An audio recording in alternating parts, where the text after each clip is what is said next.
Las disertaciones sobre abdomen agudo en el niño hemos tenido que repartirla debido a que los grupos etarios van variando en cuanto a sus patologías.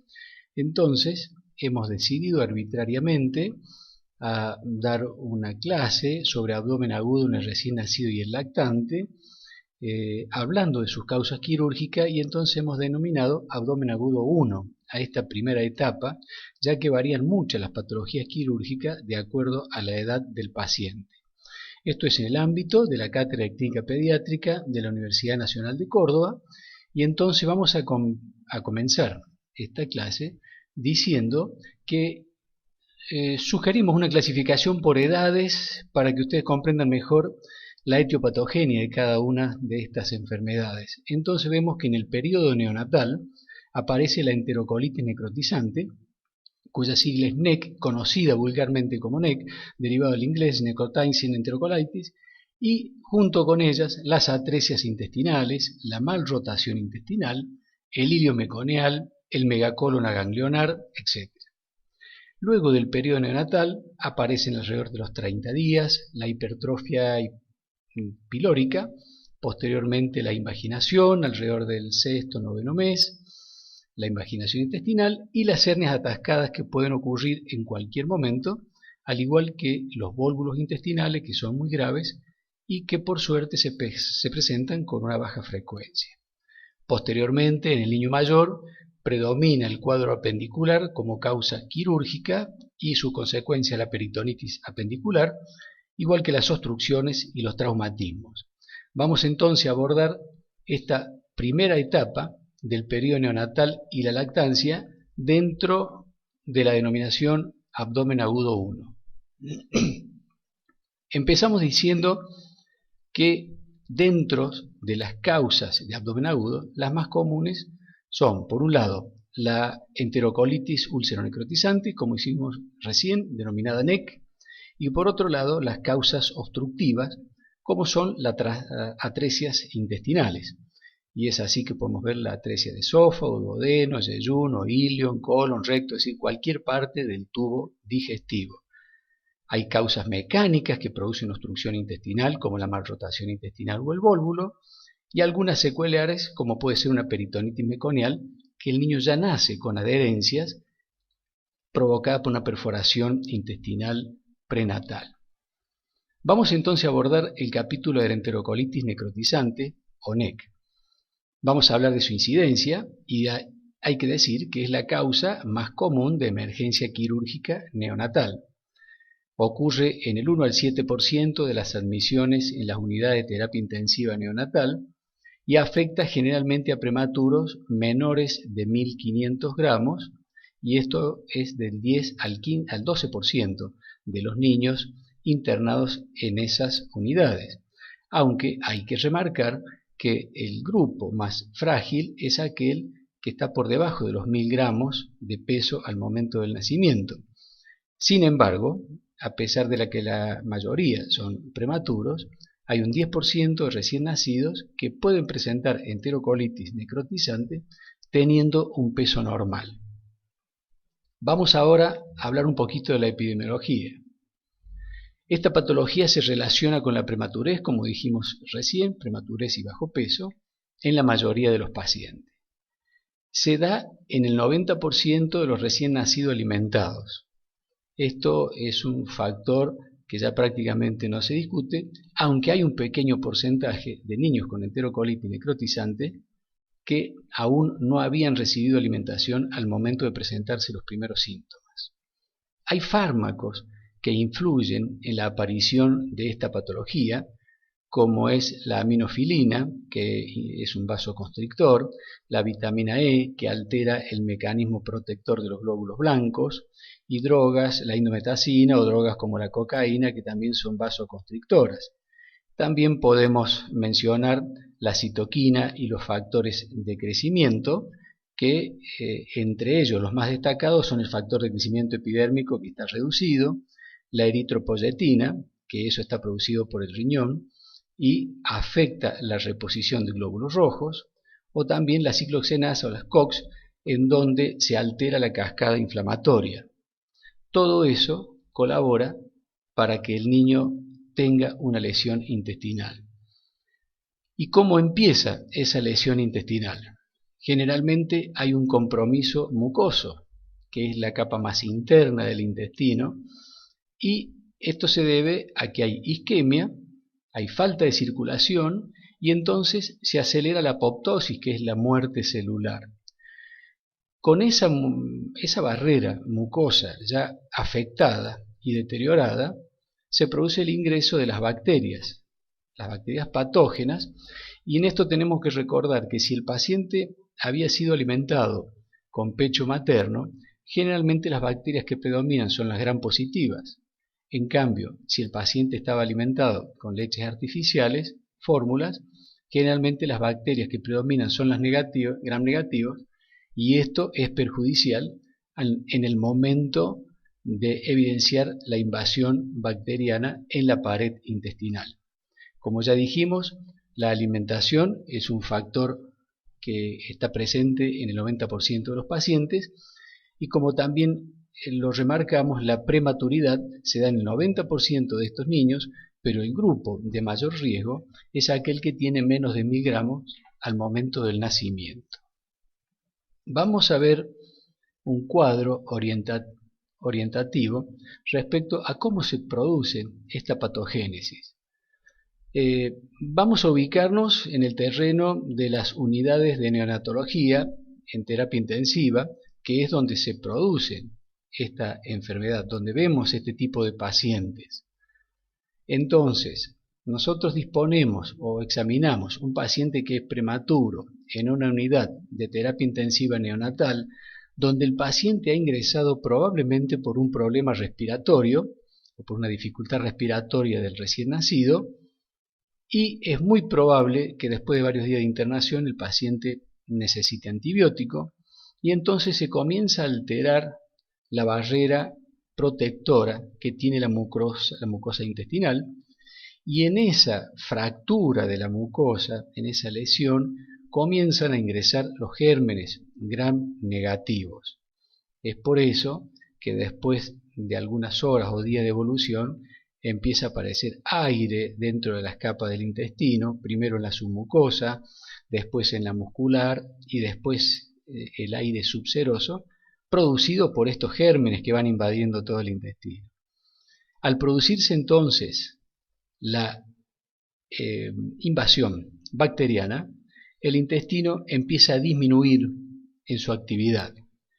Está declarado el daño mucoso y entonces se desata la cascada inflamatoria, en donde puede aparecer la necrosis intestinal y la perforación si es que el cuadro clínico no es detenido. Vamos a ver ahora cómo se comporta esta patología que agrede a distintos sectores del intestino. Por un lado, puede afectar un segmento único o múltiple. Generalmente el 50% de esta patología afecta un segmento único, y la otra mitad segmentos múltiples que pueden ser 2 o 3 tramos diferentes del intestino, tanto delgado como grueso. Generalmente el sitio más afectado es el ilion distal y el colon ascendente. Es la zona que generalmente se afecta, aunque cualquier parte del intestino puede estar afectada por esta enfermedad. También puede haber una panenterocolitis, que se refiere a la necrosis o lesión de todo el intestino, desde el duodeno o el yeyuno proximal hasta el recto. Las lesiones en el intestino consisten en necrosis de la mucosa, edema, hemorragia y neumatosis intestinal, como les comentaba hace unos minutos, esa neumatosis producida por el gas de la invasión bacteriana. Cuando uno tiene un paciente que está internado en una unidad de terapia intensiva neonatal, supongamos por un distrés respiratorio, y comienza a agravarse, hay que tener en cuenta que esta patología puede estar presente hasta en el 10% de estos pacientes. Entonces, hay hallazgos que son específicos de esta patología, como por ejemplo la distensión abdominal, que es uno de los primeros signos que nosotros podemos ver. hay deposiciones con sangre, para lo cual esto significa que lleva bastantes horas de evolución, que pasaron probablemente en un estado subclínico, y posteriormente los vómitos, si es que no tiene una sonda, o el aumento del residuo gástrico, que posteriormente se va haciendo de color bilioso, verde oscuro. Estos son los hallazgos específicos, pero hay hallazgos no específicos y que tienen mucho que ver en su detección con el trabajo en equipo que se desarrolla en las salas de neonatología. Y casualmente en esta patología muchas veces son las enfermeras las que detectan algún tipo de alteraciones en el comportamiento del paciente y las que alertan sobre ciertos cambios que les ha llamado la atención. Es difícil objetivar el decaimiento de un recién nacido de bajo peso. Sin embargo, la enfermería que está acostumbrada a manejar estos pacientes puede advertir al equipo médico sobre la condición del paciente. Ese decaimiento puede tener mucho que ver con una patología grave. Asimismo, la temperatura inestable, los episodios de apnea, bradicardia, hipoglucemia y shock, si bien no son específicos, pueden estar muy ligados a esta patología. ¿Cómo hacemos el diagnóstico? Por imágenes. A veces el examen clínico nos puede dejar alguna duda. Cuando uno observa clínicamente estos pacientes, generalmente pueden llegar a tener un poquito de enrojecimiento periumbilical, lo cual estaría hablando ya de un signo un poquito tardío y de que hay un sufrimiento de compromiso peritoneal. Antes del enrojecimiento puede haber una leve distensión abdominal y acompañado por el decaimiento, la apnea o la hipertermia, nos obliga a buscar un diagnóstico más acertado. Entonces, la radiografía anteroposterior y en decúbito lateral izquierdo nos pueden ayudar a identificar la distensión, vemos si hay una asa dilatada persistente. Si hay una asa dilatada persistente y sacamos una radiografía 12 o 24 horas después y el asa sigue dibujada de la misma forma en la radiografía, hay que pensar que este paciente puede tener un serio compromiso intestinal y que puede necesitar una indicación quirúrgica. La neumatosis aparece entre el 19 y el 98% de los casos, es decir, en la mayoría de las enterocolitis que se han desarrollado o que han tenido un desarrollo completo en su evolución.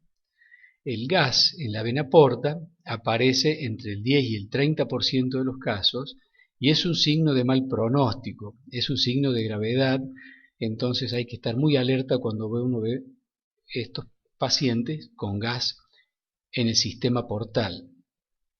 El neumoperitoneo, que es consecuencia de la perforación intestinal, aparece entre el 12 y el 30% de los casos, pero hay que tener presente que a veces hay pacientes que están con un abdomen distendido, con sospecha de enterocolitis necrotizante, pero que a veces están con ventilación y estos respiradores, si tienen una presión elevada, pueden hacer que haya fracturas en el sistema traqueobronquial y el aire filtre por debajo del diafragma y se aloje en el peritoneo. Por lo tanto, hay que tener en cuenta, si los pacientes están sometidos a ventilación con alta presión, que este neumoperitoneo debemos estar seguros que es por una perforación intestinal y no por el respirador.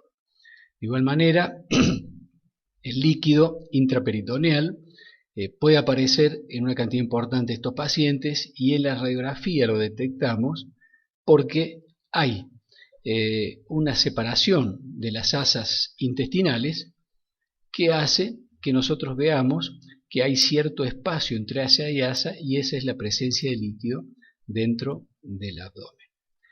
En cuanto a los estudios contrastados, raramente se utilizan, prácticamente no se usan, excepto en una enterocolitis evolucionada, que uno busque algún signo de estenosis, o estudiando la rotación intestinal, etcétera, etcétera, pero se usa muy poco.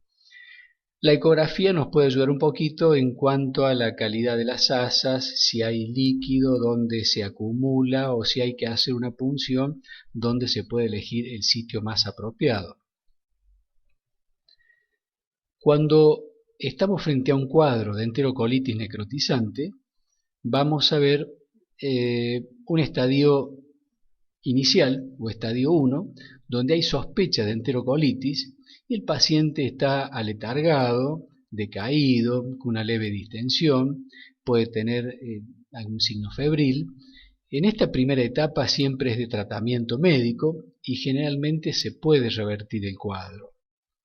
En el estadio 2, la enterocolitis necrotizante continúa avanzando y puede ser factible el tratamiento médico para lograr una respuesta y que los síntomas retrocedan.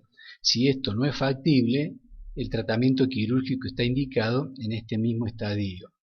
Y el estadio 3, donde hay una enterocolitis avanzada, donde siempre el tratamiento es quirúrgico. Y cuando es avanzada, hablamos de distensión abdominal, enrojecimiento periumbilical, a veces un poquito de edema en la pared, alteración en la ventilación, hipertermia, decaimiento importante, apnea y hasta perforación intestinal. Bueno, continuamos ahora con el tema de las atresias intestinales. Uno define las atresias como la ausencia de un segmento del tubo digestivo, ya sea por isquemia, es decir, falta de circulación, o falta de una recanalización del tubo intestinal. Estas teorías se adaptan a distintas áreas del intestino y, por ejemplo, el duodeno o el yeyuno pudieran tener cada una de estas razones esgrimidas. Vamos a detallar un poquito los distintos tipos de atresias intestinales que puede presentar un niño. Y entonces tenemos la atresia de esófago, una de las patologías claves dentro de la cirugía pediátrica, la atresia de duodeno, de yeyuno, ilion, colon o recto. Es decir, que las malformaciones de los intestinos, es decir, atresias, pueden estar presentes en cualquier tramo del intestino.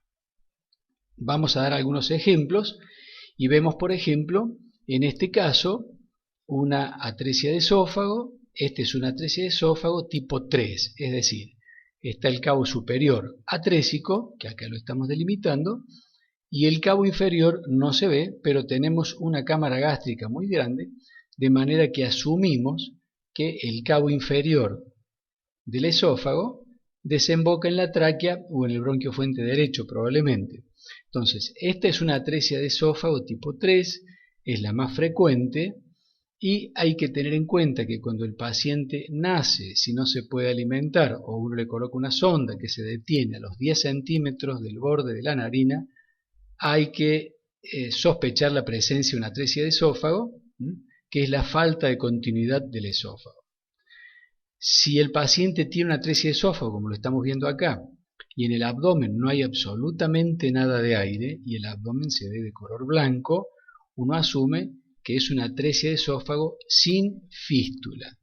Al no haber fístula, no hay comunicación entre el aparato digestivo y el aparato respiratorio, entonces la presión del aire del aparato respiratorio no puede ingresar al estómago y eso hace de que el intestino se vea absolutamente opacificado en una radiografía. Esto es característico de la atresia de esófago. Otra de las características cuando un paciente tiene una atresia de esófago es que puede aparecer alguna neumonía o atelectasia en el lóbulo superior derecho, que son las patologías más clásicas. Hace unos años, cuando se colocaba la sonda orogástrica para evacuar el contenido gástrico de todos los recién nacidos, se hacía un rápido diagnóstico. Ahora esa maniobra ya no se utiliza, pero tenemos la ventaja del diagnóstico prenatal que nos va alertando sobre la posible presencia de una atresia esofágica en un paciente que va a nacer y que probablemente tiene polidramnios. Entonces, la desventaja que fue suspender la aspiración de una sonda nasogástrica un poquito se ve compensada por la facilidad del diagnóstico prenatal y la accesibilidad de los pacientes, en donde la mayoría de ellos llegan al momento del nacimiento con un diagnóstico previo.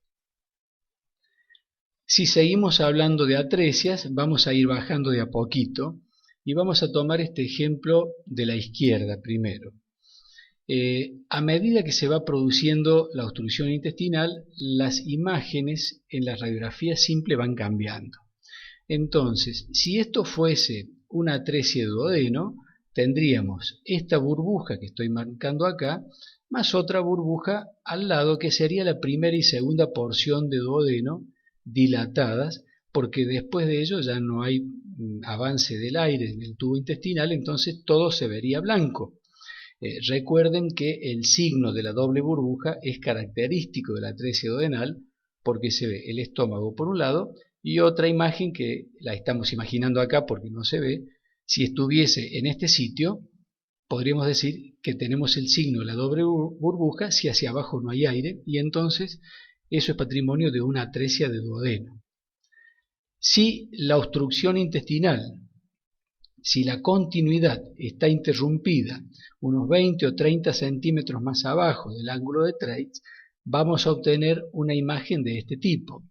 Es decir, la cámara gástrica, el duodeno y las asas yeyunales proximales bien distendidas con un nivel acá cerca de la pelvis que nos está diciendo que ese aire no puede progresar en el abdomen. Ustedes ven acá una ilustración de lo que es una atresia intestinal. Fíjense, acá está este es uno de los cabos atrésicos y este es el otro. En la intervención quirúrgica hay que conectar este cabo, vamos al anterior. Hay que conectar este cabo con este otro. Por lo tanto, a veces es necesario resecar 20 o 30 centímetros de intestino para llegar más o menos a este calibre y poder hacer una anastomosis con relativa seguridad. Hay otros casos en donde las atresias son múltiples, como en este caso que hubo que hacer resecciones múltiples de intestino. Probablemente esta foto es muy antigua, pero si hoy se tuviese que hacer esta misma intervención, probablemente este tramo de intestino de 20 centímetros y este otro, aunque sea de 10 o de 15 centímetros, pudieran ser recuperados para evitar lo que en un futuro nosotros le llamaríamos un intestino corto y que tiene consecuencias bastante severas para el paciente.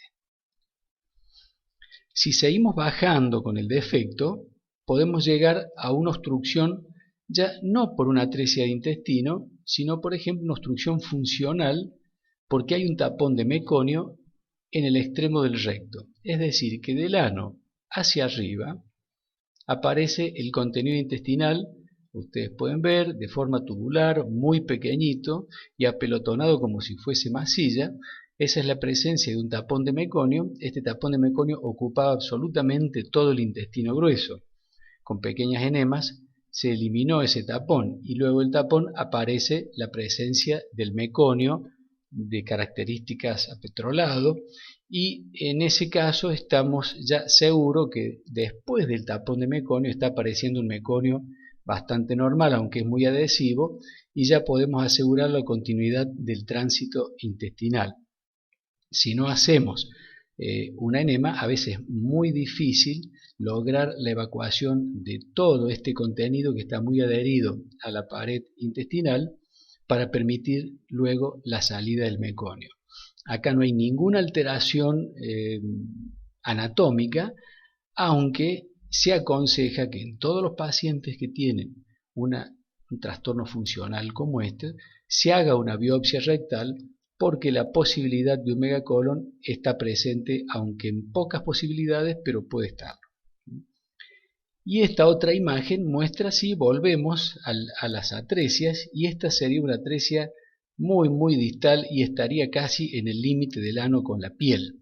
Es decir, acá la foseta anal está totalmente cubierta por piel, pero vemos la forma del ano. Inclusive si nosotros lo estimulamos, vamos a observar una muy buena contracción en esta zona. Quiere decir que el sistema muscular perianal está presente, pero hay una pequeña fístula que va desde el ano y se abre en la piel. Es una fístula cutánea, una fístula rectocutánea, que es la forma más baja de una malformación. Por suerte, este tipo de patologías a veces simplemente destechando esta fístula, seccionando la piel, puede terminar el paciente con una anoplastia con una cirugía muy simple. Sin embargo, hay que recordar que cuando estas atresias o estas malformaciones anorrectales son un poquito más altas, son bastante complejas en su manejo y la mayoría necesitan una colostomía, es decir, un ano contra natura en el intestino grueso, hasta que la patología sea resuelta totalmente y posteriormente se cierre ese ano contra natura. En el caso de los varones, la fístula recto-uretral ocupa casi un 70% de estos pacientes, es decir, que el intestino no desemboca en el ano, sino que termina en un trayecto muy finito junto al árbol urinario, específicamente la uretra.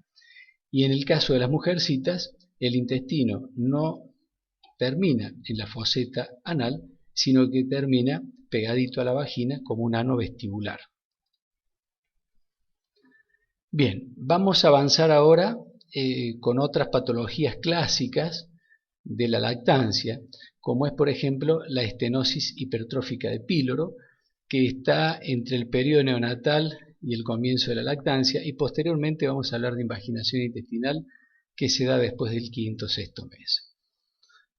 Otras patologías menos frecuentes pueden ser el vólvulo, que ya la hemos mencionado, obstrucciones funcionales o infecciosas como apendicitis o peritonitis, que lo vamos a dar en la otra charla.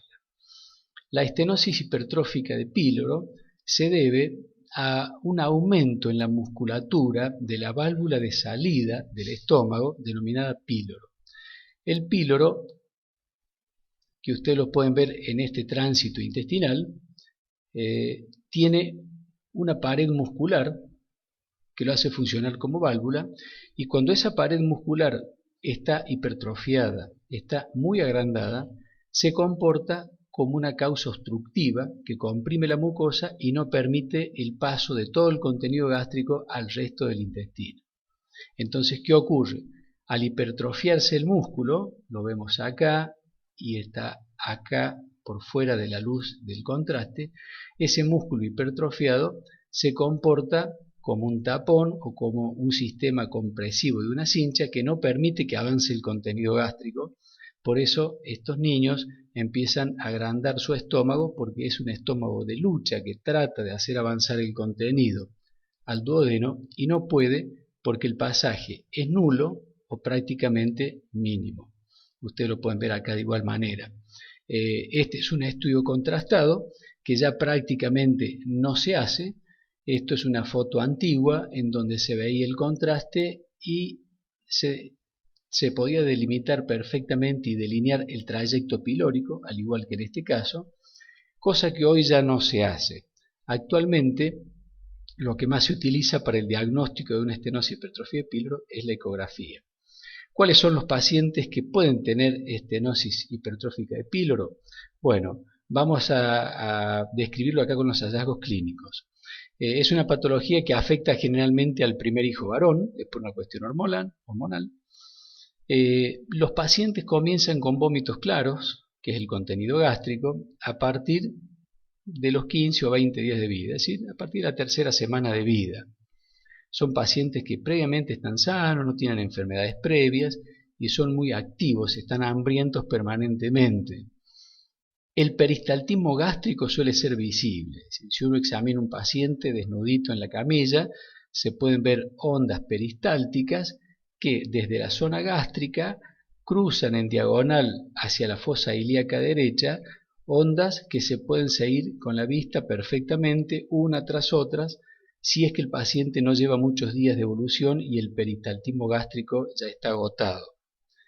La oliva pilórica, que así se le llama al píloro hipertrofiado, que se puede palpar como una pequeña aceituna, se palpa solo en el 50% de los casos y en nuestro medio no es una maniobra que se le haya dado mucho valor, puesto que la palpación de la estenosis hipertrófica de píloro es muy subjetiva.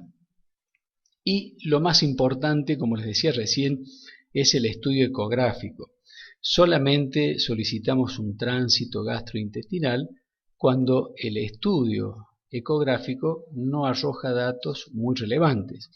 Y entonces decimos que si le hacemos un estudio con ecografía y la oliva pilórica tiene una longitud mayor de 16 milímetros, ya podemos estar sospechando que puede haber una estenosis pilórica.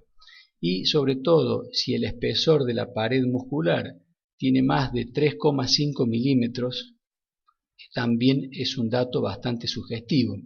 A esto se le puede agregar que si hay un diámetro total de la oliva pilórica mayor de 14 milímetros, también son signos que nos indican que este paciente tiene una estenosis hipertrófica de píloro hasta que se demuestre lo contrario. El tratamiento en estos casos es quirúrgico, pero es muy simple. Antiguamente se hacían viejos tratamientos con medicamentos que relajaban la contracción intestinal o la disminuían, pero eso ha caído en desuso. Entonces, lo que hay que hacer es seccionar el músculo para que este calibre, que está muy reducido, recupere la normalidad. Y entonces la cirugía consiste en seccionar la capa muscular hasta ver lo blanco que se está marcando acá. Eso blanco es la mucosa. Entonces es una cirugía sumamente simple, pero hay que tener cuidado porque si uno perfora la mucosa, hay que cerrar toda la incisión que se había hecho previamente y realizar la incisión en otro sitio. Estos pacientes tienen muy buen pronóstico, se comienzan a alimentar a las pocas horas de operados y en 2 o 3 días están en sus casas con alimentación prácticamente normal. Hay algunos niños que pueden tener vómitos en el posoperatorio y eso es un poquito la consecuencia, sobre todo si ha habido un diagnóstico tardío, de un estómago un poquito distendido por la lucha que tuvo permanente para tratar de hacer avanzar el alimento a través del píloro, cosa que no consiguió. Esa distensión demora un poquito en reducirse, pero todo esto vuelve a la normalidad meses después de la intervención. Pasamos ahora a la intususcepción intestinal y decimos que es la invaginación de un segmento de intestino dentro de otro. Es decir, que el intestino se lleva por delante a sí mismo y es como el intestino se deglute a sí mismo. Afecta principalmente la unión ileocólica en el 70%, pero puede ser ilioileal. Ustedes pueden ver acá, en esta zona, cómo este intestino de mayor calibre se está comiendo, por decirlo de alguna forma gráfica, este otro intestino, que es más proximal, y esto se debe al avance de la cabeza de invaginación. Es decir, que el intestino... Me olvidé de apagarlo. Bueno, ¿querés marcar en qué tiempo está la interrupción? Me acuerdo de esta placa. ¿Te acuerdas de esta? ¿Querés retomar vos esta del principio? O la agarro del principio. Dale. Ahora sí. La agarro del principio. Si yo tuviese que conocer, no podía. No, pero párate, lo voy a apagar. Me olvidé totalmente recién de apagarlo. Qué zapallo. Bueno. Ahora sí. Se me va la flechita, se me escapa. Yo la dejo en algún punto y me desaparece, después la tengo que buscar. Bueno, no importa. Bueno, pasamos ahora a la intususcepción intestinal, que es la invaginación de un segmento del intestino dentro de otro. Es decir, que el intestino, por definirlo como una forma gráfica, es como si el intestino va avanzando, tropieza contra algún punto fijo en su propia pared y se traga a sí mismo. Eso es la invaginación intestinal, que afecta principalmente a la unión ileocólica en el 70% de los casos, pero que puede ser ilioileal en el 30%. Ustedes pueden ver cómo en este sitio tenemos el intestino y el otro que está introducido dentro del mismo intestino. Es decir, que tenemos un cabo distal y un cabo proximal en donde hay una superposición de asas. Acá podemos verlo con alguna claridad. Este es un intestino normal. Acá al lado hemos colocado una placa de una invaginación intestinal con una imagen bastante típica, con el aire localizado en un segmento del intestino y una zona bastante opaca, sin presencia de aire, lo que nos está diciendo que este paciente seguramente tuvo mucho vómito y hay déficit en el pasaje de aire hacia el intestino. Entonces vemos una radiografía, un dibujo normal, una invaginación ilio-ileal, es decir, acá no hay compromiso del colon que queda a la izquierda. El ilion está invaginado dentro de sí mismo. Estas invaginaciones suelen ser un poco difíciles de diagnosticar. Por suerte no son más del 30% de todas las invaginaciones, pero son difíciles de ubicar, porque a veces el contraste no llega ahí. Tenemos acá una ileocólica y en realidad estas son todas similares. Esta es otra ileocólica, donde ya todo el ilion y el apéndice se van introduciendo dentro del colon ascendente, y a veces puede ser colocólica, pero esta realmente es rarísima. La variedad más frecuente de invaginación es la ileocólica. La ecografía nos puede ayudar mucho en cuanto al aporte de imágenes.